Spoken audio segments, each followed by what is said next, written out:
வணக்கம். இன்னைக்கு நம்ம வீடியோவில் புளி மிளகாய் தொக்கு எப்படி செய்யலான்னு பார்க்கலாம். அதுக்கு நான் 1 கப் பச்சை மிளகாய் எடுத்திருக்கேன். அதை இப்படி நீல வாக்கில் கட் பண்ணி எடுத்திருக்கேன். ஒரு பெரிய நெல்லிக்காய் சைஸ் புளி எடுத்து ஊற வச்சுருக்கேன். 1 டீஸ்பூன் நாட்டு சர்க்கரை, 1 டீஸ்பூன் கடுகு, 1/4 டீஸ்பூனுக்கும் கம்மியாக வெந்தயம், உப்பு தேவையான அளவு, நல்லெண்ணெய் தேவையான அளவு. இப்போ எப்படி செய்யலான்னு பார்க்கலாம். இப்போ ஒரு கடாயை வச்சுட்டேன். இதில் ஒரு 3 டேபிள் ஸ்பூன் அளவுக்கு நல்லெண்ணெய் சேர்த்துருக்கேன். இப்போ எண்ணெய் சூடாயிடுச்சு. இதில் கடுகு சேர்த்துடலாம். கடுகு பொரியட்டும். இப்போ கடுகு பொரிஞ்சதும் இதில் வெந்தயம்,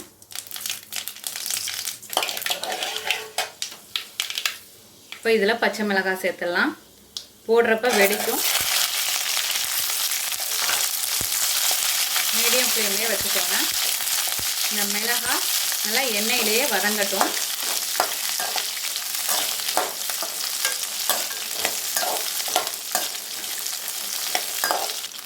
இதோட கல்லுப்பு,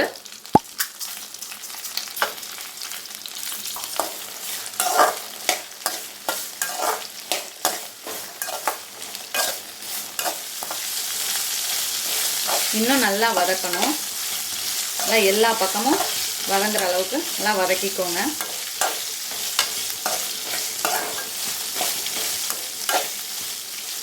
இப்போ பாருங்கள், நல்லா வதங்கிடுச்சு. நல்லா இந்த அளவுக்கு வதக்கிக்கணும். இப்போ புளி கரைச்சி எடுத்து வச்சுருக்கேன், அதை சேர்த்துக்கலாம்.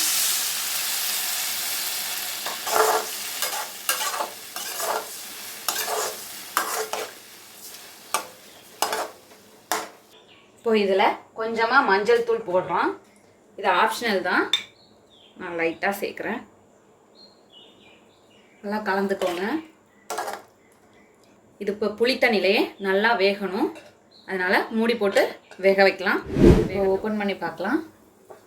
ஒரு 5 மினிட்ஸ் ஆயிடுச்சு. பாருங்கள், இன்னும் வேகணும்.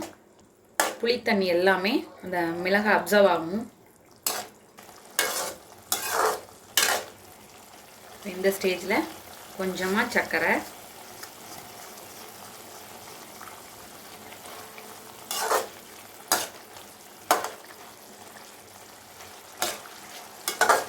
இந்த ஸ்டேஜில் உப்பு பார்த்துக்கோங்க கரெக்டாக இருக்கான்னு.